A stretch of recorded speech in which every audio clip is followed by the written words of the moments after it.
فاروق اعظم کے دل کی بھی دنیا بدل دی، اور چند لمحات اور سیکنڈوں میں بڑے بڑے لوگ آئے، وہ سنتے ہی گئے تو قرآنی اثر سے ایسے متاثر ہوئے کہ وہ اللہ رب العزت کی توحید کے علم بردار بنتے گئے۔ تو اس لحاظ سے بھی یہ بڑی نعمت ہے، اور اس لحاظ سے بھی کہ دنیا کے نقشے پر کوئی ایسی کتاب نہیں جو تغییر، تبدل، نسیان، خطا، بھول چوک اور غلطی سے پاک ہو، لیکن یہ قرآن مقدس یہ وہ کتاب ہے جو ہر قسم کی غلطی کے امکان سے پاک، بھول نسیان سے پاک، تغیر، تبدل، تبدیلی سے پاک۔ جس طرح لوح محفوظ میں تحریر شدہ ہے، اسی شکل میں ان دو گدوں کے درمیان بھی تحریر شدہ ہے، ایک حرف کا فرق نہیں، ایک لفظ، کلمہ، آیت کا فرق نہیں، بے نہیں ہوئی ہے اور قیامت تک رہے گی۔ انجیل، تورات، زبور اوپر تھی، نیچے آئی، لیکن مولویوں کے ہاتھ چڑھ گئی تو مولویوں نے پھر قطع گری شروع کی، اپنی من مانی کرتے ہوئے انہوں نے اپنی پسند کے مسائل رکھ لیے، اور جو ان کی اغراض اور مقاصد کے خلاف تھے ان کو تورات، انجیل، زبور سے نکال دیا اور قراتیس بنا ڈالے، بڑے بڑے رجسٹر۔ تو اللہ کی کتاب کی اصلی تعلیم مٹ گئی، اور اس کو آج کا یہودی بھی مانتا ہے، نصرانی بھی، کہ ہمارے پاس اصل تورات، انجیل نہیں، تحریف کی بھیڑ چڑھ گئی، اضافے ہوئے، تغیر، تبدل ہوا، اور قرآن اس لحاظ سے ایسی نعمت ہے ساری دنیا اکٹھی ہو جائے لیکن قرآن کا نہ مقابلہ کر سکتی ہے، نہ اس میں تغیر، تبدل کر سکتی ہے۔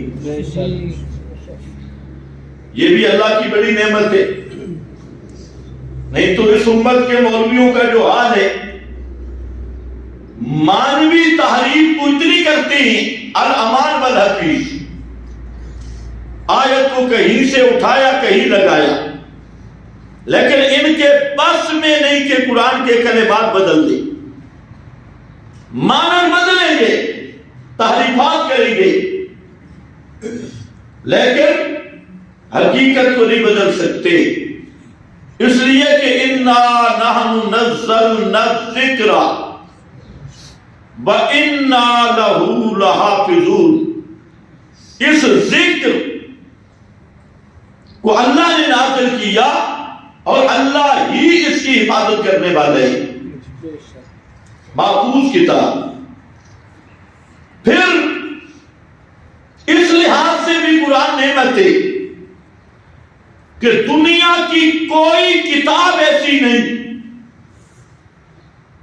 جس کو اختلاف، جھگڑا، نزاعات، تنازع اس کے ختم کرنے کی اور جج بن کر فیصلہ کرنے کی اس میں صلاحیت ہو، کوئی کتاب نہیں، کیونکہ ایک ہی کتاب سے جب آپ فیصلہ چاہیں گے تو 4 صفوں کے بعد اسی کے خلاف اسی کتاب میں فیصلہ ہوگا. روایات سے فیصلہ کریں گے تو ایک مضمون کے مقابل 10 روایتیں آ جائیں گی. تو فیصلہ کیسے ہوگا؟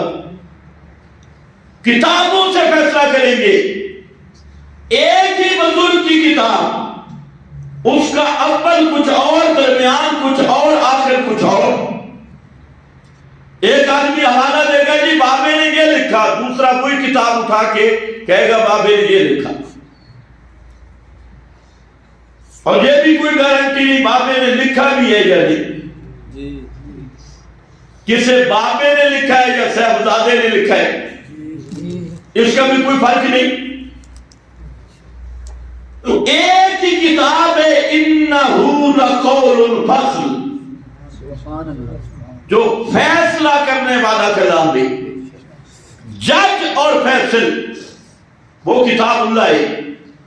اور قرآن کا فیصلہ یہ ہوتا ہے 1 دونے 2 تے 2 دونے 4. صاف مسئلہ، صاف فیصلہ، صحیح فیصلہ. جتنے بھی یہاں پر کوشش کرتے ہیں مسئلے کی تلبیس کی، قرآن خود پکڑ لیتا ہے، علم نہیں دیتا.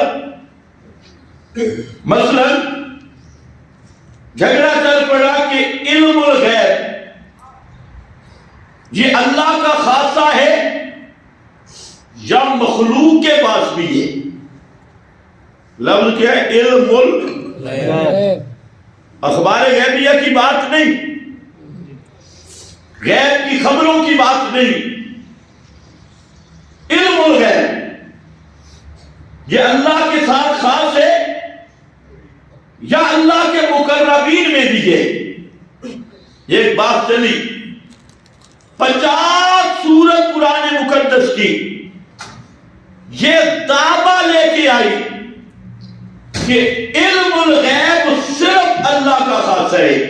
بے شک اللہ کے سوا کوئی بھی عالم الغیب نہیں، نہ ذاتی طور پہ اور نہ عطائی طور پہ.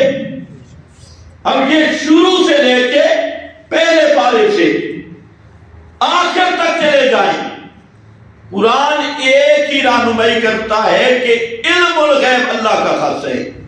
بے شک. پھر اس کے عنوان رکھے، کبھی اللہ کی صفت بیان کی، عالم الغیب صفت کے طور پہ بیان کیا، یعلم غیب السماوات خاصہ کے طور پہ بیان کیا. کبھی اللہ کے سوا پوری مخلوق سے نفی کی، کل لا یعلم من فی السماوات والارض الغیب الا اللہ. اللہ کے سوا کوئی بھی غیب نہیں جانتا. لا یعلم علم بھی، الغیب غیب بھی، دونوں کی نفی کی کہ علم الغیب اللہ کے سوا کسی کے پاس نہیں. اور پھر فرمایا وَعِندَهُ مَفَاتِحُ الْغَیْبِ لا یعلمها الا هو، غیب کے خزانوں کی چابیاں وہ عندہ صرف اللہ کے پاس ہے. اللہ کے سوا علم الغیب تو دور کی بات، ان چابیاں بھی کسی کے پاس نہیں، وہ چابیاں بھی صرف اللہ کے پاس ہے. کبھی فرمایا للہ غیب السماوات والارض، لہو غیب السماوات والارض، آسمان و زمین کے سارے غیب جاننا یہ صرف اللہ کا خاصہ ہے. پوری مخلوق سے نفی کی. اور پھر مخلوق میں سے فرشتوں سے نفی کی کہ فرشتے غیب دان نہیں، اور فرشتے خود کہتے ہیں سبحانک لا علم لنا الا ما علمتنا. پھر انبیاء سے نفی کی کہ سارے انبیاء کرام ساری زندگی ان کی دعوت ان کا عمل، ان کی سیرت، ان کا کردار کی ایک ایک کڑی بتاتی ہے کہ وہ غیب دان نہیں تھے۔ جب انبیاء غیب دان نہیں تو اور کون غیب دان ہو سکتا ہے؟ پھر خاص خاص آتی ہیں یوم یجمع اللہ الرسل فیقول ماذا اجبتم قالوا لا علم لنا۔ تمام انبیاء اور رسل میدان قیامت میں جب سوال ہوگا کہ تمہاری وفات کے بعد تمہاری امتیں تمہارے ساتھ کیا معاملہ کرتی رہی، سب کہیں گے قالوا لا علم لنا، اللہ ہمیں کوئی پتہ نہیں۔ کیوں؟ انک انت علام الغیوب، سارے غیبوں کو جاننے والا صرف تو ہے۔ بے شک۔ پھر امام الانبیاء صلی اللہ علیہ وسلم کی تصریح کی اور فرمایا قل لا اقول لکم انی خزائن اللہ ولا اعلم الغیب۔ میرا محبوب اعلان کر دے کہ میں اللہ کے خزانوں کا مالک متصرف نہیں، ولا اعلم الغیب، اور میں علم غیب بھی نہیں رکھتا، میں غیب دان بھی نہیں۔ اور پھر عقلی طور پہ سمجھایا لو کنت اعلم الغیب لاستکثرت من الخیر، کہ لوگوں دیکھ لو اگر میں محمد عالم الغیب ہوتا، علم غیب نہیں جانتا، لاستکثرت من الخیر ما مسنی السوء، کبھی مجھے تکلیف نہ ہوتی اور دنیا کی ہر خیر میں جمع کر لیتا۔ احد میں تکلیف ہوئی، آپ کے دانت شہید ہو گئے، صحابہ شہید ہوئے، زخمی ہوئے، فرمایا میری حالت دیکھو، اگر میں غیب جانتا ہوتا تو اس کے لیے پہلے ہی منصوبہ بندی کر لیتا۔ 70 قاری قرآن شہید کر دیے گئے، حضرت عاصم کی قیادت میں 10 صحابہ کو منافقین دھوکہ سے لے گئے اور انہوں نے شہید کیا، اور پیغمبر کریم کے حرم پہ بہتان لگا۔ یہ ساری چیزیں ہوتی رہی، فرمایا میرا پیغمبر ان کو بتا دے، میری زندگی کا مطالعہ کر لو، ایک ایک کڑی بتائے گی کہ میں محمد مصطفیٰ عالم الغیب نہیں، عالم الغیب صرف اللہ ہے۔ بے شک۔ یہ انداز ہے۔ اور اس کے مقابلہ میں جو لوگ کہتے ہیں انبیاء اولیاء نبی پاک علیہ السلام علم الغیب جانتی، تو ان کو کہو صرف ایک آیت لے آؤ، چونکہ چنانچہ کرنے کی ضرورت نہیں، جس میں علم کا لفظ بھی ہو اور غیب کا لفظ بھی ہو۔ علم الغیب کسی نبی ولی پیر فقیر فرشتہ کے لیے علم الغیب کا لفظ قرآن نے ذکر کیا ہو، ذاتی عطائی بھی چھوڑ دے، علم الغیب کا لفظ ہو تو پورا قرآن خالی ہے، پورا قرآن نفی کر رہا ہے، اور ایک مکان پہ بھی کسی کے لیے علم الغیب کا لفظ قرآن نے استعمال نہیں کیا۔ اب فیصلہ مشکل ہے۔ یہ ہوتی ہے انہ لقول الفصل، فیصلے والی کتاب، صاف کتاب۔ قرآن مقدس کی 80 سے زائد آیات وہ یہ فیصلہ کر رہی ہے کہ جو آدمی مر جائے اس کی روح قیامت تک بدن میں نہیں، اور قیامت تک وہ دنیا والوں کی آوازیں، پکاریں، سلام، کلام سنتا بھی نہیں۔ صاحب قرآن کی تصریحات ہیں۔ اب اس کے مقابل کوئی ایک آیت کہ جی اور تو نہیں، انبیاء سلام سنتے ہیں وفات کے بعد، یا انبیاء کی ارواح ساتھ میں انہی قبروں میں زندہ ہے، کوئی ایک آیت بھی دکھلانے، تعویل معنی ترجمے بعد میں، لیکن پورے قرآن میں ایک آیت بھی موجود نہیں۔ توجہ ہے؟ ایک آدمی حضرت سید عنایت اللہ شاہ صاحب بخاری رحمہ اللہ کے پاس آیا. وہ تو 7 لوگ تھے. اس نے کہا جی میں مولانا سرفراز خان کا بھی معتقد تھا، آپ کا بھی، اب یہ جھگڑا پڑ گئی ہے تو میں پریشان ہوں، میں کدھر جاؤں؟ مولانا سرفراز پوری کتاب لکھ ہماری مردے سنتے، سماع الموتیٰ، نام بھی کتاب کا سماع الموتیٰ، اور اس میں فرماتی ہیں کہ ادراک، شعور، سننے، دیکھنے، سونگھنے، چکھنے، ادراک، شعور میں زندہ اور مردہ برابر ہے، دونوں برابر ہیں. شاہ صاحب نے فرمایا، قریب کیا، فرمایا یہ سورہ فاتر 22واں پارہ تے آیت بھی 22، ما انت بمسمع من فی القبور. اس کا ترجمہ کسی قرآن پاک سے دیکھ لے، اور اس کی انگلی پکڑی، آیت پہ رکھ دی، اور تو جا مولانا سرفراز کے پاس اور ان کو کہے مولانا شاہ صاحب نے ایک آیت پر میری انگلی رکھوائی ہے، تو بھی ایک آیت منتخب کر جس میں ہو کچھ سنتے ہیں اور میری انگلی رکھوا. اس طرح ہوتا ہے نا پکڑنا. تم تماشا دیکھتی ہو، پکڑتے نہیں ہو. گل بچو کڑی کرو، انگلی رکھ اس آیت پہ. اب مولانا سوچ میں پڑ گئے میں کس آیت پہ انگلی رکھواؤں؟ تو کہنے لگے نہیں قرآن میں تو یہ نہیں ہے.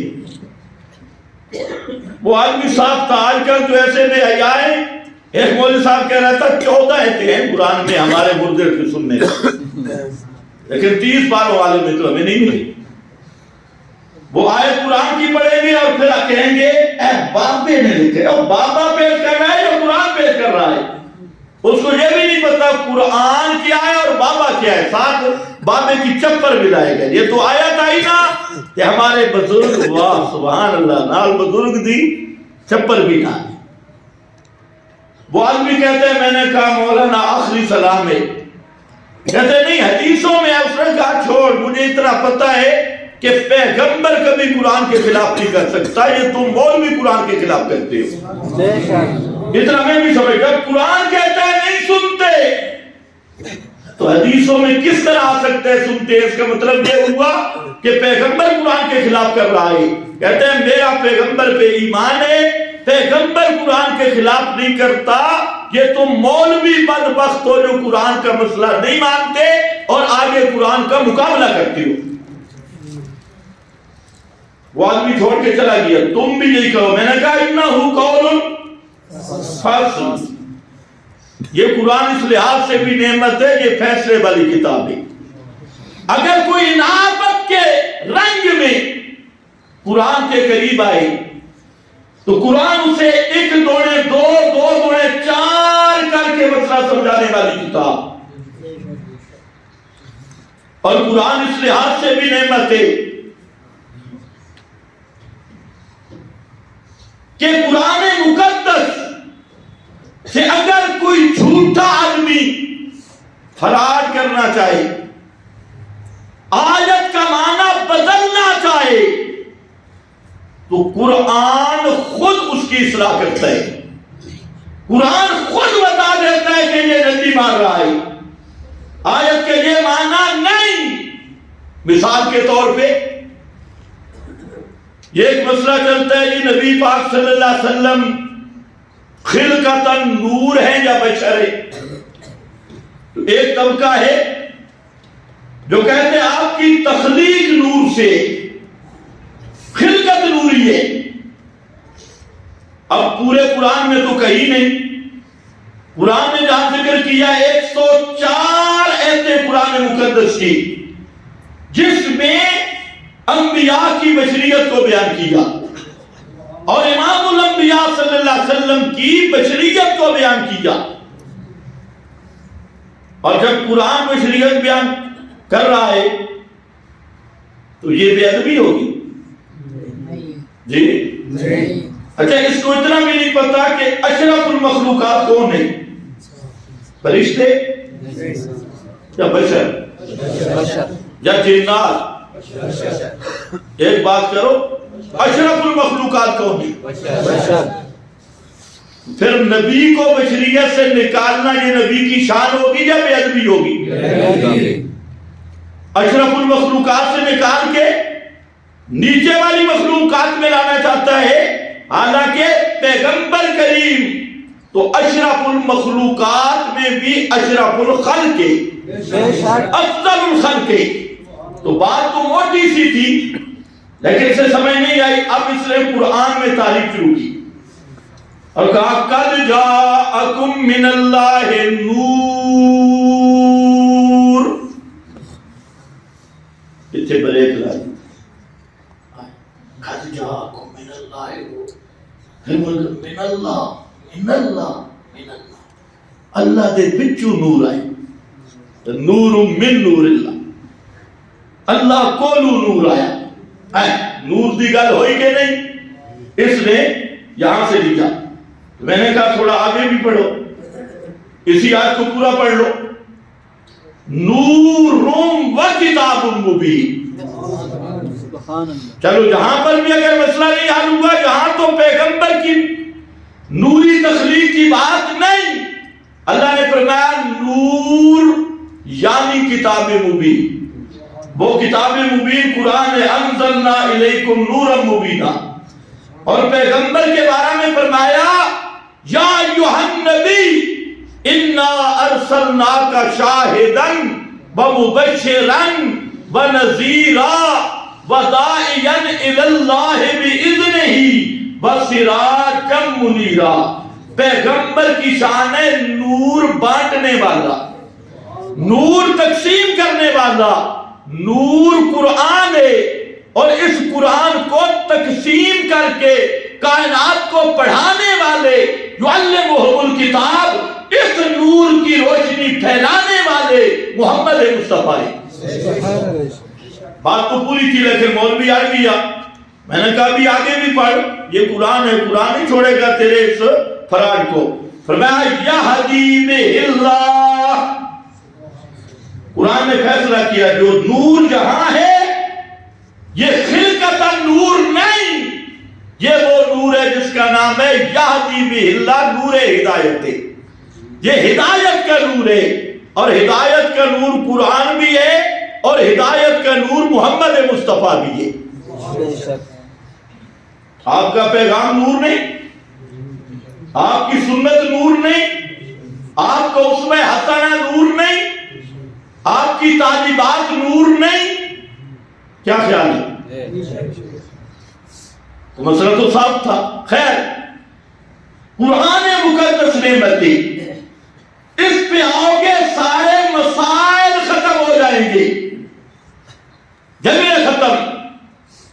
تقاضے جس پر بات ہو رہی تھی، جس کو قرآن جیسی نعمت مل جائے، اس کا ایک تقاضا یہ تھا کہ دنیا دار چاہے ملا ہوں یا پیر ہوں، دکاندار چاہے ملا ہوں یا پیر ہوں، اور کاروباری ملا ہوں یا پیر ہوں، تو دنیا کی نعمتیں دیکھ کر مرعوب نہ ہونا. لا تمدنا، ادھر آنکھیں نہیں دیکھنی، سب سے بڑی نعمت تیرے پاس ہے. اور فرمایا اس نعمت کا تقاضا ہے وَاخْفِضْ جَنَاحَكَ لِلْمُؤْمِنِينَ، اس قرآن والوں کو اپنی رحمت کے دامن میں لے لینے، ان کے ساتھ نرمی ہے، اپنی لطف و کرامت کے، لطف و رحمت کے دامن میں سمیٹ لو. وَاخْفِضْ جَنَاحَكَ لِلْمُؤْمِنِينَ، اور اس کا تقاضا یہ ہے فَاصْدَعْ بِمَا تُؤْمَرُ. فَاصْدَعْ بِمَا تُؤْمَرُ. میرے پیغمبر یہ قرآن آ گیا، اب آپ کے لیے حکم یہ ہے کہ مسئلہ کھول کے بیان کرو. جہاں تک ہم پہنچے تھے پچھلے جمعہ میں فَاصْدَعْ بِمَا تُؤْمَرُ، کھول کے بیان کر۔ اس کی لغوی باتیں تو بڑی ہے۔ امام قرطبی جو بڑا مفسر ہے اس مقام پہ فرماتے ہیں فَاصْدَعْ بِمَا تُؤْمَرُ فَرِّقْ جَمْعَهُمْ وَكَلِمَتَهُمْ بِأَنْ تَدْعُوهُمْ إِلَى التَّوْحِيدِ فَإِنَّهُمْ يَتَفَرَّقُونَ۔ فرمایا میرے پیغمبر فَاصْدَعْ بِمَا تُؤْمَرُ کا معنی یہ ہے اس طرح مسئلہ بیان کر کہ مشرکان یا جماعتاں ٹوٹ جائیں۔ سبحان اللہ۔ فرق جمعہم وکلمتہم، ان کے مشرکوں کی صفوں میں دراڑیں پڑ جائیں، اس زور سے، اس شفافیت سے، اس صفائی سے مسئلہ بیان کر کہ مشرکوں کی صفیں ٹوٹ جائیں، ان کی جماعتیں ٹوٹ جائیں، ان کا کلمہ متفرق ہو جائے، اس طرح مسئلہ بیان کرو۔ یہ مسئلے کا حق ہے۔ یہ امام قرطبی رحمت اللہ تعالی علیہ اور فرماتی ہیں، امام ابو سعود مفسر فرماتی ہیں فَاصْدَعْ فَرِّقْ بَيْنَ الْحَقِّ وَالْبَاطِلِ، میرا پیغمبر اس طرح مسئلہ بیان کر کہ حق حق ہو کے ظاہر ہو اور باطل باطل ہو کے ظاہر ہو۔ جب حق حق ہو کے ظاہر ہوگا، باطل باطل ہو کے ظاہر ہوگا، تو جھگڑا تو نہیں پڑے گا۔ سوچ لو، سارے جھگڑے جہاں سے شروع ہوں گے، حق بیان کرو گے اور حق کو واضح کرو گے۔ قرآن نے دوسرے مقام پہ ذکر کیا الہ فریقان یختصمون، پیغمبر یوں بیان کرتا ہے، ابھی تقریر ختم نہیں ہوتی، دو جماعتیں لڑ پڑتی ہیں، یختصمون، پارٹیاں دو بن جاتی ہیں۔ یہ فرق جمعہم، مشرکوں میں پھوٹ پڑ جاتی ہے، اور یہ تب ہوتا ہے جب مسئلہ حق ڈنکے کی چوٹ پہ بیان کیا جائے، اور جب مسئلہ حق پہ تلبیس کے پردے آئیں، ان کو ذاتی اغراض مقاصد کی خاطر حق مسئلہ کو گڑبڑ کر دیا جائے، رلا ملا دیا جائے، تو پھر مسلمانوں اور مباحثوں کی جماعتیں ٹوٹتی ہیں۔ اور اگر مسئلہ حق کھل کے بیان کیا جائے تو مشرکوں کی جماعتیں ٹوٹ جاتی ہیں۔ اس لیے میرا بھائی، مسئلہ حق کا بیان تاثیر یہ رکھتا ہے کہ مشرکوں میں تفریق پڑ جاتی ہے، اہل باطل کی صفیں الٹا ہو جاتی ہیں، اور جب مسئلے سے غداری ہو تو پھر مشرکوں کے ساتھ پیار ہوتا ہے اور اپنی جڑیں کاٹی جاتی ہے۔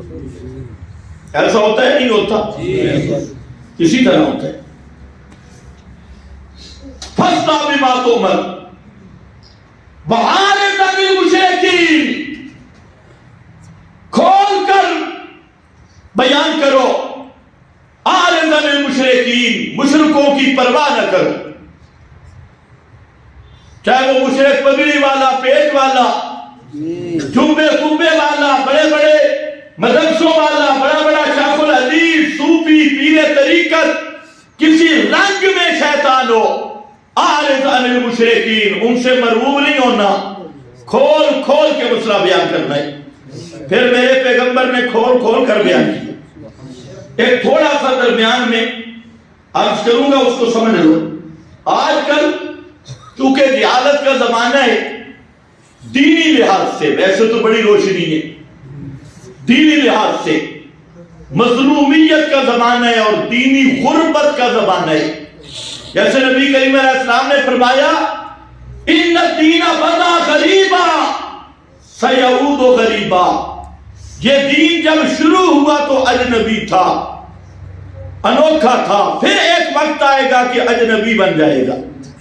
آج وہ غربت ہے، اسلام کا زمانہ ہے، اور اسی زمانہ کے متعلق نبی کریم علیہ السلام نے فرمایا اتخذ الناس رؤوسا جہالا، اس وقت لوگ جن کو اپنا مذہبی لیڈر رہنما سمجھیں گے، قائد، وہ نرے جاہل ہوں گے، اور لوگ ان جاہلوں کو عالم سمجھ بیٹھیں گے، اور فافتو بغیر علم، وہ بغیر کسی علم، حجت اور دلیل کے وہ اپنے مسائل جاری کریں گے، فتوے جاری کریں گے، خود بھی گمراہ ہوں گے، دوسروں کو بھی گمراہ کریں گے۔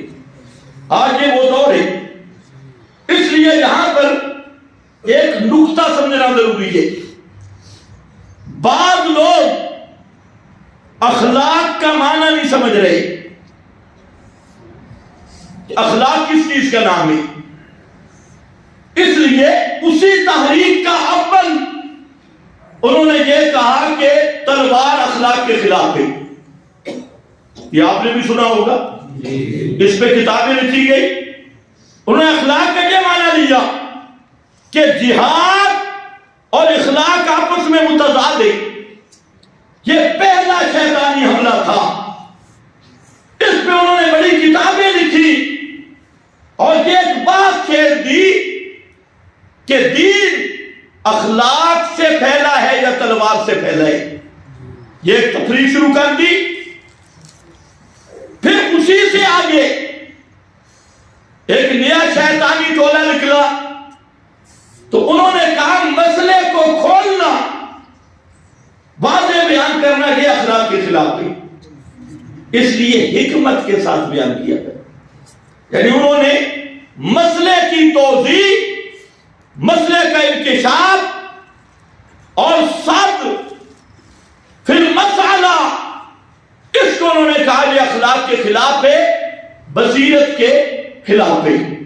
ایک تیسری بات کی آ گئی، انہوں نے کہا کسی کو مخاطب نہیں کرنا، یہ اخلاق کے خلاف ہے، اور کسی کو کہنا کچھ نہیں، چور کو چور نہیں کہنا، چوری سے نفرت کرنا، ڈاکو کو ڈاکو نہیں کہنا، ڈاکہ سے نفرت کرنی، زانی کو زانی نہیں کہنا، زنا سے نفرت کرنی ہے۔ اور یہ وہ زہر ہے جو اب تمہارے اندر بھی سرایت کر چکا ہے۔ مجھے ایک بات بتاؤ، چور کو چور نہیں کہیں گے تو ہاتھ کس کا کاٹیں گے؟ بے گناہ سمجھ کے نا، میں تو بڑا صوفی ہے، نیک آدمی ہے۔ ڈاکو کو ڈاکو نہیں کہیں گے تو ہل کیسے لگائیں گے؟ بلکار کو بلکار نہیں کہیں گے تو ہل کیسے لگائیں گے؟ یہ ہمارے ملک میں ایک کھیل چل رہا ہے کہ جی کسی کو کہنا کچھ نہیں۔ تو سب سے پہلی یہ بات سمجھو کہ اخلاق کس چیز کا نام ہے، اخلاق کیا ہے؟ میں دو باتوں میں انشاءاللہ جو منیب ہیں وہ سمجھ جائیں گے۔ سب سے بڑا اخلاق عظیم والی ہستی کون ہے؟ بولو، محمد مصطفیٰ صلی اللہ علیہ وسلم۔ اس میں کوئی شک ہے؟ سب سے بڑا اخلاق نبی کریم صلی اللہ علیہ وسلم کا، جن کو قرآن نے کہا اِنَّكَ لَعَلَىٰ خُلُقٍ عَظِيمٍ، سب سے، اور فرمایا اُتَمِّمُ بُعِثْتُ لِأُتَمِّمَ مَكَارِمَ الْأَخْلَاقِ، میری بعثت کے مقاصد میں سے ایک مقصد ہے کہ میں اخلاقیات کو پورا کروں اور اخلاق کا اتمام کروں، اخلاق کو پھیلاؤں۔ یہ پیغمبر کریم کی بعثت کے مقاصد میں سے ہے۔ اب ذرا آؤ، وہ اخلاق کیا ہے؟ حضرت عائشہ صدیقہ سے پوچھنے والے نے پوچھا کہ پیغمبر کریم کا اخلاق کیا ہے؟ فرمایا کان خلقہ القرآن، نبی پاک علیہ السلام کا اخلاق کیا تھا؟ بولو کیا تھا؟ قرآن۔ یہ پورا قرآن میرے نبی کا اخلاق ہے، لیکن لوگوں کو سمجھ نہیں آتی۔ جہاں ایک ہے اخلاق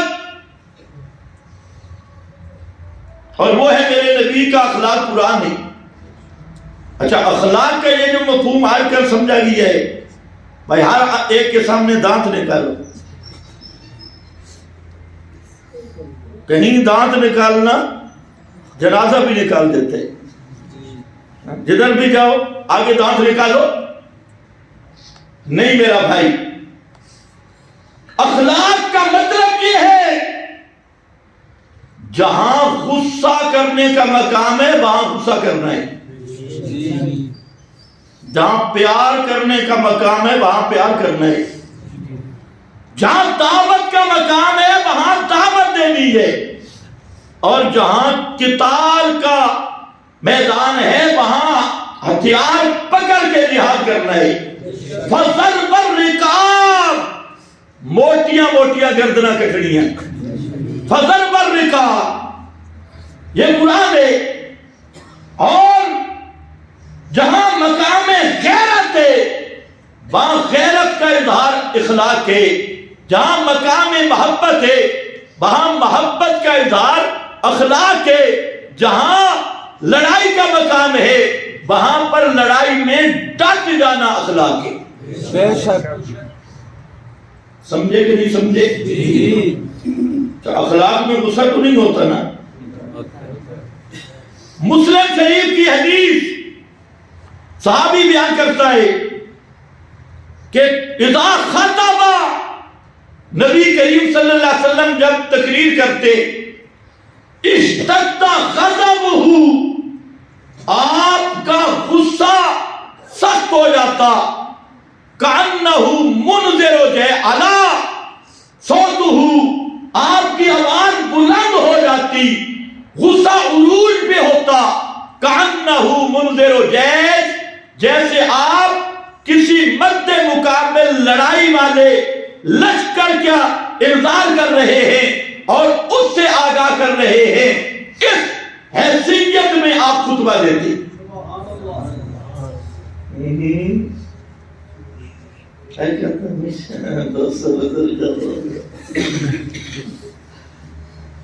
اشتد غضبہ، حدیث پڑھ رہا ہوں، میری بات نہیں، مجھے تو کہہ دے گو یہ جو اخلاق کے خلاف بات تھی۔ تو اس لیے ایک بات ذہن میں رکھ لو، ایک ہے توحید و سنت کی غیرت، اصل اخلاق یہ ہے، اس کو خلاف اخلاق کہنا یہ بے دینی ہے اور بد اخلاقی ہے۔ جہاں توحید و سنت کا مسئلہ ہے وہاں پر غیرت کا اظہار کرنا، اس کا نام کیا ہے؟ اخلاق۔ اس کا نام کیا ہے؟ آج کل مصیبت ہے، میڈیا کا دور ہے، صبح صبح ایسی زنانیاں میڈیا پہ ہوتی ہیں جن کو 6 دفعہ طلاق ملی ہوتی ہے، اور وہ لوگوں کو تعلیم کس کی کر رہی ہوتی ہے کہ گھر آباد کیسے کرنا ہے۔ سمجھ گئے کہ نہیں؟ اور خود 6 گھر برباد کر کے آئی بیٹھی ہے اسٹیشن پہ، اور لوگوں کو تعلیم دے رہی ہے کہ گھر آباد کیسے ہوگا۔ آج بالکل وہی کھاتا ہے کہ اپنی چٹی چھوڑ تے ادھر ادھر پوری دوڑ۔ اس لیے میرا بھائی، دینی غیرت یہ پیغمبر کریم کا اخلاق ہے۔ جب دین کا معاملہ آتا صحابہ کرام سے بھی کوئی کوتاہی ہو جاتی، جیسے حضرت فاروق اعظم تورات پڑھ رہے تھے، سنا ہوا واقعہ ہے، تو آپ کو غصہ آیا یا نہیں آیا؟ حالانکہ فاروق اعظم سے آپ کا تعلق کتنا تھا؟ سب سے زیادہ تعلق، لیکن جب تورات کے برکت دیکھے تو آپ کا چہرہ سرخ ہو گیا غصہ سے۔ اس لیے غصہ آنا یہ اخلاق سے خلاف اخلاق نہیں۔ ہاں، وہ منافق ہوتے ہیں، وہ سب کچھ اندر دبا کے رہتے ہیں، اندر پوری بھٹی اور اوپر رام رام ہوتا ہے۔ لیکن یاد رکھو، حضرت فاروق اعظم رضی اللہ تعالیٰ عنہ سے بڑا بھی اخلاق ہے کسی کا؟ نہیں. حضرت ابو ہریرہ کو نبی کریم علیہ السلام نے اپنی جوتے مبارک نالین نشانی کے طور پہ دیے اور فرمایا یہ چار دیواری سے باندھ جا اور جو بھی ملے اس کو کہے من قال لا الہ الا اللہ دخل الجنہ. یہ اعلان کر. حضرت ابو ہریرہ باہر آئے. اعلان پہلا اعلان کیے ہی تھا کہ آگے حضرت فاروق اعظم مل گئے. ابھی اعلان ہو رہا تھا تو فاروق اعظم جب ملے تو زور سے تھپڑ مارا حضرت ابو ہریرہ کے سینے پہ. خر علی استہی. حضرت ابو ہریرہ پیچھے جا گئے. یہ کون سا تو اعلان کر رہا ہے؟ وہ سکے نالین خبردار اعلان نہیں کرنا. شکر ہے آج دے محرم سے کوئی نہ پتہ نہیں حضرت عمر نے کہ آنکھیں نہ. یہ اخلاق ہے. وہ تو حدیث بیان کر رہا تھا اور انہوں نے تھپڑ مار دی. حضرت ابو ہریرہ نے جہاں پر ہاتھ رکھا یہ صحیح حدیث ہے اور گئے اس چار دیواری میں جہاں نبی پاک علیہ السلام بیٹھے تشریف فرما تھی اور جاتے ہی کہہ کے رونے بھی لگے یا رسول اللہ حضرت عمر نے مجھے مارا ہے. میں اعلان ہی کر رہا تھا تھپڑ مارے. اتنا تک حضرت عمر بھی پہنچ گئے. آپ نے فرمایا کیوں؟ فاروق اعظم نے عرض کی یا رسول اللہ میرے ماں باپ آپ پہ قربان ہوں. یہ جو اعلان ہے نا اس کو لوگ نہیں سمجھ سکیں گے. من قال لا الہ الا اللہ داخل. لوگ اس کے ظاہر سے یہی سمجھیں گے نمازیں بھی کوئی بھی چھٹی, روزے بھی چھٹی, حج نماز روزہ ہر کچھ کیا. جس نے لا الہ الا اللہ کہا وہ سیدھا جنت میں جائے گا. لوگ غلط فہمی میں مبتلا ہو جائیں گے. اس لیے بہتر ہے کہ یہ اعلان نہ کیا جائے. آپ نے فرمایا بالکل ٹھیک. سبحان اللہ. توجہ ہے؟ بالکل ٹھیک. آپ کا مشورہ ٹھیک ہے. یہ اعلان نہیں کرنا چاہیے. لوگ غلط فہمی میں پڑ جائیں گے. جیسے آج کل کئی مباحث ہیں ہم توحیدی ہیں, نہ نماز نہ روزہ نہ حج نہ زکوٰۃ, کہ نرے نرے توحیدی 9 بجے اٹھ کر چولہے کے لیے مصیبت. یہ توحیدی ہے. نماز کے قریب نہیں, روزہ نہیں کیا جی اسی مباحثہ. اے توحید کم نہ آسی. توحید او کم آسی جڑی لے کے مر سے ایمان تے خاتمہ ہوسی تے ایمان تے خاتمہ تا ہوسی. یہ توحید نال وفا ہوسی. بے شک سمجھو ہے نا. لیکن آپ دیکھیں حضرت فاروق اعظم کی کیا تھی؟ دینی غیرت تھی. یہ اخلاق کے خلاف نہیں تھا. بے شک جہاں دین کا حضرت نبی کریم علیہ السلام نے اپنے کمانڈو کا اجلاس طلب کیا. بڑے بڑے فوجی جرنیل مجاہدین. اس میں آپ نے ایک بات کی کہ مکہ پہ چڑھائی کریں گے. خفیہ میٹنگ تھی. ان میں ایک صحابی تھا حضرت حاتم, بڑا مخلص صحابی. توجہ ہے نا. وہ بیٹھا تھا. اس کے بیوی بچے مکہ میں تھے. اس نے دیکھا کہ اب وقت بڑا کم رہ گیا تو میں تھوڑا مکہ والوں پر احسان کر دوں تاکہ میرے بیوی بچے محفوظ رہے. ایسے موقع پہ کہ مسلمانوں کو نقصان بھی نہ ہو اور میں ایسی خبر بھیج دوں کہ جس خبر کے بعد وہ تیاری کے موقع بھی ان کو نہ ملے, لیکن میرا ایک احسان بھی ہو جائے گا اور میرے بیوی بچے محفوظ رہیں گے. تو حضرت حاتم نے خط لکھ دیا. آخری ایام میں چڑھائی سے پہلے نبی کریم علیہ السلام کو اللہ نے خبر دے دی کہ خط جا رہا ہے. آپ صلی اللہ علیہ وسلم نے حضرت علی المرتضیٰ کو بلایا اور ایک صحابی کو. فرمایا جاؤ, ایک عورت کے پاس خط ہوگا اور وہ اتنی مسافت پہ چلی گئی کہ اگر آپ چلیں تو فلاں مقام پہ آپ کو مل جائے گی. یعنی رفتار اس کی جس رفتار سے جا رہی ہے وہ خط لے کے آؤ. حضرت علی المرتضیٰ گئے, 7 صحابی تھے, وہاں خاص مقام پہ پہنچے. وہ عورت جا رہی تھی، انہوں نے پکڑ لی، انہوں نے کہا ذرا خط نکال. اس نے کہا خدا کی قسم میرے پاس کوئی خط نہیں.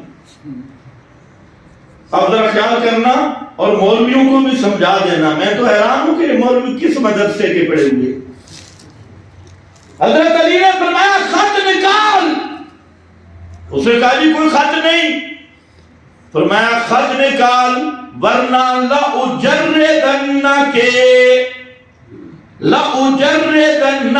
تیرے سارے کپڑے اتار لوں گا.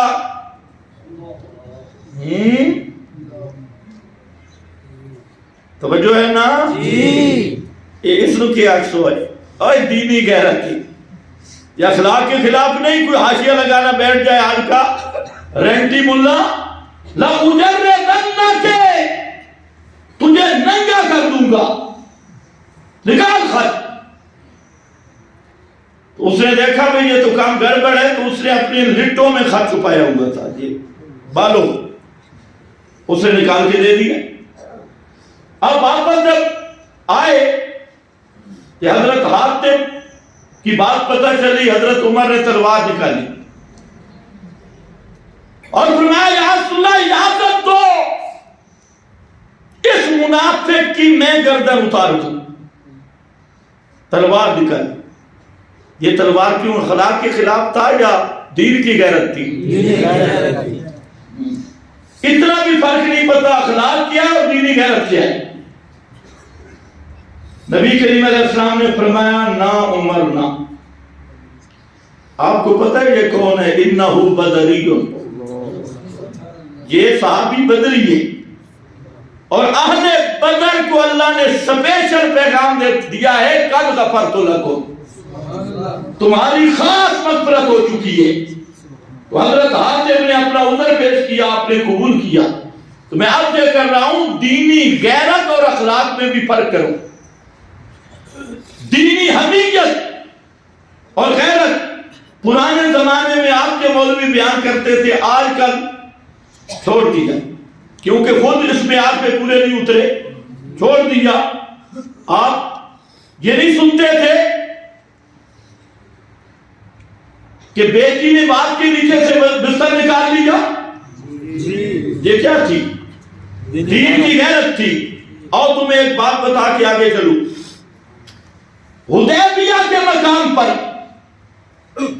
جب آپ تشریف فرما تھے تو عروہ بن مسعود مشرکین کا ایلچی بن کے آپ کے پاس آیا. خیر عروہ بیٹھا رہا، گپ شپ لگاتا رہا. آخر میں اس نے ایک جملہ کہا. اس نے کہا کہ آپ نے اپنی قوم سے بگاڑی اور یہ دور دراز کے لوگ ہیں، یہ آپ کو چھوڑ جائیں گے. ساتھ بیٹھے تھے ابو بکر صدیق. اب ذرا جملہ سننا ہے. فرمایا عروہ امسس بذر اللہ، جا اپنے لات بابے کی شرمگاہ کو چاٹ. ترجمہ سمجھ آئے؟ یہ بھی ذرا پردے والا ترجمہ کر رہے ہیں. جو پورا ترجمہ کیتا جاوے کہ لگ پتا ویسی. امسس بذر اللہ، جا اپنے لات مشکل کشا کی فرقی اس کی شرمگاہ کو زبان سے چاٹو. ہم کبھی محمد مصطفیٰ کو نہیں چھوڑ سکتے. سبحان اللہ. شکر ہے. اب اس کو کیا کہو گے جی؟ اخلاق کے خلاف ہے یا دینی غیرت ہے؟ بولو. یہ ہے دین کی غیرت، توحید کی غیرت. اور یہ غیرت مقصود ہے. اگر توحید کا دعویٰ ہے اور توحید کی غیرت نہیں، اس آدمی کا کبھی ایمان پہ خاتمہ نہیں ہو سکتا. سنت کا دعویٰ ہے اور سنت کی غیرت نہیں، اس کا کبھی فطرت پہ اور ایمان پہ، صحیح فطرت پہ اس کا خاتمہ نہیں ہو سکتا. اس لیے میرے بھائی اللہ کے محبوب نے غیرت کا سبق دیا اور یہی رنگ چڑھائے اصحاب محمد مصطفیٰ پر صلی اللہ علیہ وسلم. آج تو بدعت کے ڈرام کے ساتھ ملتا ہے نا، جو پورا مجموعہ ہے گٹر، اور اس کی خوشامد کو اپنا وقار سمجھتا ہے. ایک بدعت ابن عمر کو پتہ چلا، فرمایا میرے سلام نہ کہنا سمیت انہ بدعی. اس نے ایک بدعت کی تھی. ایک بدعت کرنے والے کو صحابی سلام کا جواب نہیں دیتا، اور جہاں تو پورے بدعت کر رہے. خیر، میں نے تھوڑا سا یہ بیان کیا کہ اخلاق اور دینی غیرت میں فرق کر، ورنہ پوری شریعت کا انکار ہوگا. فَاسْتَعْ بِمَا تُؤْمَرُ، کھول کے بیان کر.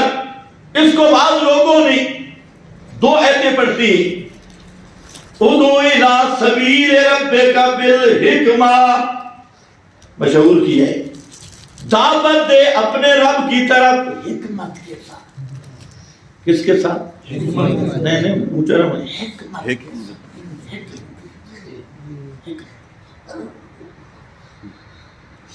اللہ ان کو ہدایت دے. اور حکمت کا معنی کیا ہے؟ یہ تھوڑا پنجابی تے اردو والی حکمت نہیں، یہ عربی والی حکمت ہے. فرمایا اُدْعُ إِلَىٰ سَبِيلِ رَبِّكَ بِالْحِکْمَةِ. کوئی تفسیر اٹھا، سب نے لکھا بِالدَّلِيلِ الْمُحْکَمِ، بالبرہان الساطع. میرا پیغمبر دلیل سے دعوت دے، برہان ساطع سے دعوت دے، اور کھلے دلائل سے دعوت دے. اور وہ حکمت کیا ہے؟ تِلْکَ آیاتُ الْکِتَابِ، اور آگے کتاب حکیم. یہ ہے حکمت والی کتاب. تو حاصل یہ ہوگا اُدْعُ إِلَىٰ سَبِيلِ رَبِّكَ بِالْحِکْمَةِ اے بالقرآن. قرآن سنا کے دعوت دے. بلغ ما انزل الیک من ربک. کہتے ہیں جی بصیرت کے ساتھ دعوت. اچھا بصیرت کون سی؟ علی بصیرت، وہاں پر بھی دیکھنا سب نے لکھا علی حجت و برہان. سب سے بڑی بصیرت کیا ہے؟ قد جاءکم بصائر من ربکم. بصیرت قرآن کی ہے. قرآن مقدس کے ساتھ دعوت دے اور کھل کے دعوت دے. اس لیے فرمایا فَاسْتَعْ بِمَا تُؤْمَرُ وَأَعْرِضْ عَنِ الْمُشْرِكِينَ. اب اس کا نمونہ کیا ہے؟ پورا قرآن ہے. آپ تو سنتے رہتے ہو، صرف میں یاد دہانی کے طور پہ چند آیات کی طرف آپ کی رہنمائی کرتا ہوں. وہ کیا ہے؟ فَاسْتَعْ بِمَا تُؤْمَرُ. کہیں اس دعوت کے بڑے نچوڑ نکلے. ایک سورہ یونس اور آخری رکوع ہے، وہاں پر اس فَاسْتَعْ کا پورا نمونہ پیش کیا. گھروں میں دیکھنا. پھر سورۃ الحج ہے، فرمایا یا ایھا الناس ضرب مثل فاستمعوا لہ. یہ ہے فَاسْتَعْ. لوگوں ایک مثال بیان کی جا رہی ہے، توجہ سے سننا. ان الذین تدعون من دون اللہ لن یخلقوا ذبابا. اللہ کے سوا جن کو پکارتے ہو، عیسیٰ کو، عزیر کو، انبیاء اولیاء کو، سنو لن یخلقوا ذبابا. وہ کوئی ایک مکھی بھی پیدا نہیں کر سکتی. بے شک فَاسْتَعْ بِمَا تُؤْمَرُ. اس طرح کھول کے بیان کرنا. یہ نہیں کہ دکان سے کچھ نہیں ہوتا تھے، مکان سے کچھ نہیں ہوتا. 4 لطیفے تھے، 5 گپا سنانی ہے نا. یا ایھا الناس ضرب مثل فاستمعوا لہ ان الذین تدعون. خطاب کیا ہے یا نہیں؟ ہو مشرکو جن کو تم پکار رہے ہو. کہتے کسی نے خطاب نہ کرو. او مشرکو جن کو تم پکار رہے ہو، وہ ذباب النکرہ سیاق نفی میں کوئی مکھی لگڑی لولی انی کانی چھوٹی بڑی کوئی مکھی پیدا نہیں کر سکتے، اور پیدا کرنا تو دور کی بات، این یسلبہم الذباب شیئا لا یستنقذوہ منہ، اگر انہوں نے 11ویں 12ویں نظر نیاز منت منوتی اس میں سے مکھی کوئی چیز لے جائے تو نہیں وہ کبھی واپس جب مکھی ایمیں پیار نال نہیں یسلبہم کھس کے لے جاوے کھو کے لے جاوے، تو تے آدھے پتر 5 کلو دا اتنے چھوٹی جی مکھی بھی پیدا کر سکتے نہیں، اے فصدع بما تؤمر۔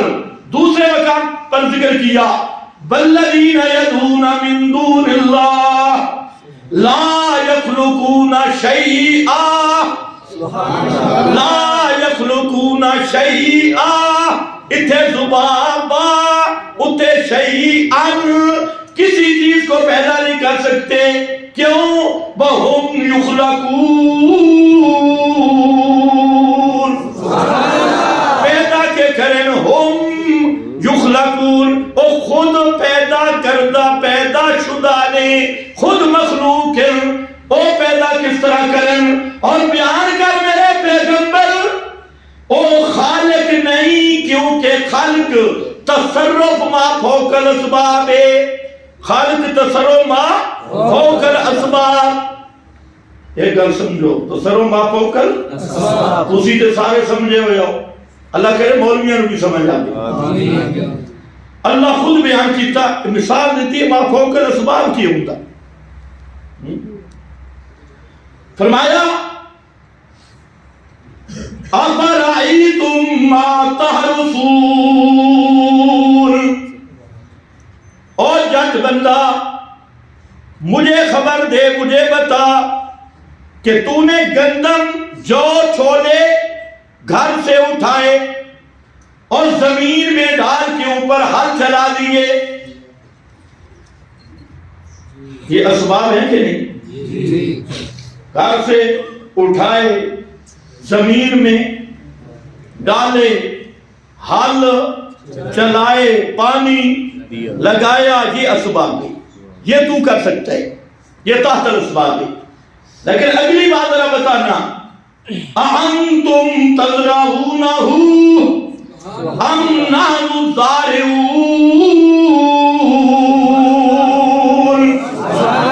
اب ذرا بتانا تیرے بس میں کیا تھا، تیرے اسباب کیا تھے؟ بیج اٹھایا، ہل چلایا، پانی لگایا، اس کو مٹی کے ساتھ رلا ملا دیا، اب بتا وہ دانہ چلا گیا فی ظلمات الارض، زمین کے اندھیروں میں، اب اس ہر دانے سے اس کو چیر کر کوپل نکالنے والا کون ہے؟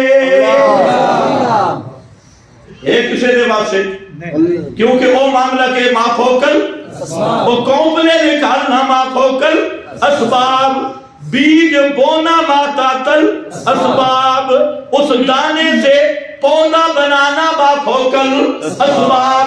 فرمایا تیرا کام تے ختم ہو گیا تاتل اسباب، جہاں اسباب ختم ہو گئے، اب کیا ہے؟ اَأَنْتُمْ تَزْرَعُونَهُ أَمْ نَحْنُ الزَّارِعُونَ۔ سبحان اللہ، یہ بیج سٹا والا کام تو پیر بھی کر سکتے، مرید بھی، لیکن آگے کوپل اگانے والا کام نہ پیر کر سکتا ہے نہ مرید، یہ کرنے والا کون ہے؟ اگلی مثال بڑی عجیب ہے، وقت بھی ختم ہے، زبردست مثال دی، یہ شاہی کلام ہے میرا بھائی، یہ بادشاہ کا کلام ہے، ایسی مثال دی، فرمایا افرأیتم ما تمنون، سبحان اللہ، بتاؤے ما تمنون، تم نے شادی کی، شادی کے بعد اپنی بیوی سے ازدواجی تعلق قائم کیا، یہ اسباب تھے کہ نہیں تھے؟ اسباب تھے، اس تعلق کے بعد تم نے پانی، گندے پانی کا قطرہ اس کے رحم میں ڈال دیا. یہ بھی کیا ہے؟ تحت الاسباب. اب اس کے رحم میں پانی کا گندا قطرہ پہنچ گیا. اب تیرا بس ختم ہو گیا. اب ذرا بتا، اَأَنْتُمْ تَخْلُقُونَهُ أَمْ نَحْنُ الْخَالِقُونَ. اب بتا، اس پانی کے گندے قطرے سے بچہ تم بناتے ہو یا میں پیدا کرتا ہوں؟ اللہ. وہاں پانی کے گندے قطرے سے بچہ بنانا ما فوق الاسباب، یہ تصرف کسی کا بھی نہیں. تیرا تصرف اتنا تھا تحت الاسباب. شادی کی جنہوں کی نہیں ہوئی اللہ کرے ہو جائے اٹھے بولو. شادی کی اور اپنے اسباب استعمال کیے. اس تحت الاسباب میں تو کسی پیر کو بھی نہیں ساتھ ملاتا، کسی مولوی کو بھی ساتھ نہیں ملاتا. جہاں تک تحت الاسباب معاملہ ہے، نہ پیر نہ مولوی، بالکل کلا. اب جب آ گیا فوق الاسباب معاملہ، پھر کہتے ہیں فلانا پیر دے، فلانا بزرگ، فلانا. فرمایا انتم تخلقونہ ام نحن الخالقون. سبحان اللہ. کتنی عجیب مثال ہے. فرمایا لا یخلقون شیئا وہم یخلقون. وہ کوئی چیز پیدا نہیں کر سکتے اس لیے کہ وہ خود مخلوق ہیں. آگے یہ ہے فَاسْدَعْ بِمَا تُؤْمَرُ. کھول کے بیان کر. مولوی سے پوچھے نہیں، مسئلہ حیات ممات پروی مسئلہ ہے، مسئلہ سما حیات پروی مولویوں کا مسئلہ ہے. فرمایا نہیں، اموات غیر احیاء. اور جن کو پکارتے ہو کون ہے؟ اموات. سارے پڑھو کیا ہے؟ اموات غیر احیاء. مردے ہیں، زندہ کوئی نہیں. مردے ہیں، زندہ کوئی نہیں. مولوی کہتا ہے زندہ ہے، مردہ کوئی نہیں. اللہ فرماتے ہیں مردہ ہے، زندہ کوئی نہیں. ایمان سے بتاؤ، قرآن کہے مردہ ہے زندہ نہیں، اور مولوی کہے زندہ ہے مردہ نہیں. یہ ہے کافر کے نہیں؟ بے شک. صوفی چپ ہے. جڑا اللہ کے ساتھ مقابلہ کرے مسلمان ہے نہیں. اللہ فرماتے ہیں اموات غیر احیاء. یہ مردہ ہے، زندہ نہیں. مولوی کہتے ہیں زندہ ہے، مردے نہیں. ہم کہتے ہیں جو قرآن کا مقابلہ کرے، اللہ کے ساتھ مقابلہ کرے، وہ مسلمان نہیں. وہ جلندری ہو سکتا ہے، وہ قائد جمعیت ہو سکتا ہے، وہ حاجی صاحب ہو سکتا ہے، وہ مولوی صاحب ہو سکتا ہے، وہ شیخ الحدیث ہو سکتا ہے، وہ مفتی اعظم ہو سکتا ہے، لیکن جو قرآن سے ٹکر کھائے وہ مسلمان نہیں ہو سکتا. بے شک. سبحان اللہ. تھوڑا ہولے ہاتھ رکھو. یہ سانو آدھے ہولے ہاتھ رکھو. 3 آیتوں نے کی بنسی. یہ تو مکہ لے بھی آدھے ہیں، سختی بڑی کر رہے ہیں جی، متشدد بڑا ہے، لیکن بڑا سخت ہے.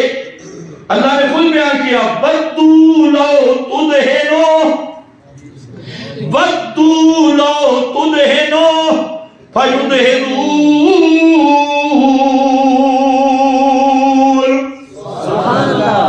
وَدُّوا لَوْ تُدْهِنُوا. یہ مکہ والے چاہتے ہیں کہ خواہش بھی ہے.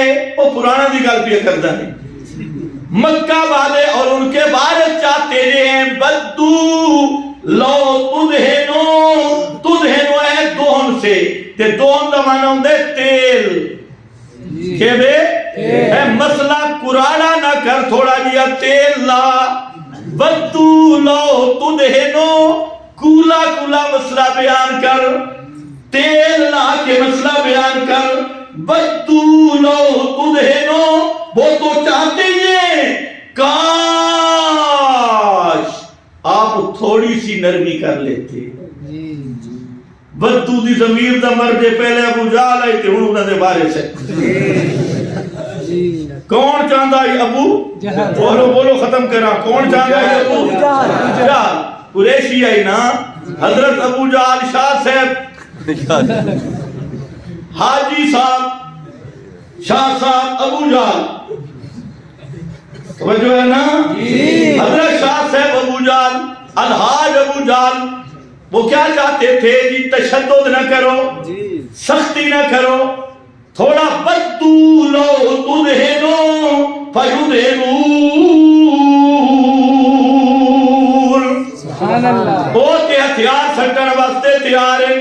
ان کا جھگڑے یہ ہے کہ سختی تشدد نہ کرو، سختی نہ کرو. ابو جہل صاحب دا آج بھی یہی ہے، انہی کے والد کہتے ہیں کہ سختی نہ کرو، سختی نہ کرو. بھئی ہم کون سی سختی کر رہے ہیں؟ یہ کون کہہ رہے ہیں؟ اموات غیر احیاء. صرف اموات نہیں، اموات غیر احیاء.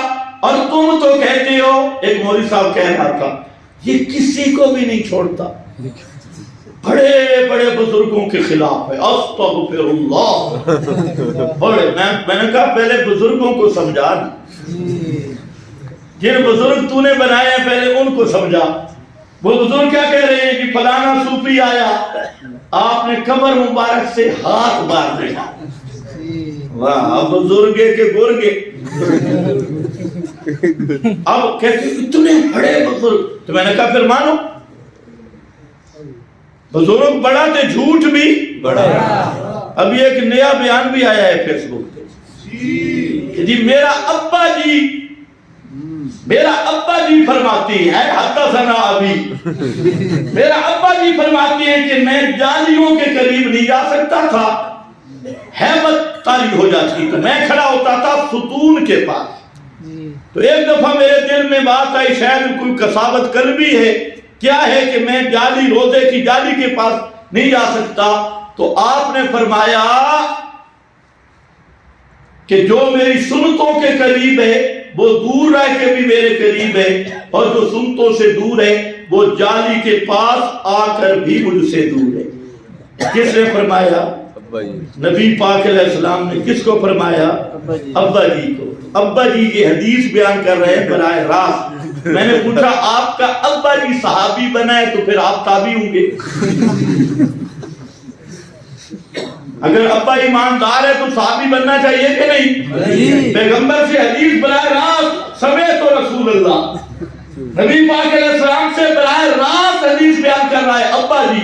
تو میں نے کہا حضرت مفتی صاحب کہ ابا جی کے بارے میں کیا خیال ہے؟ وہ مومن تھے تو وہ صحابی اور تم دونوں بھائی تابعی،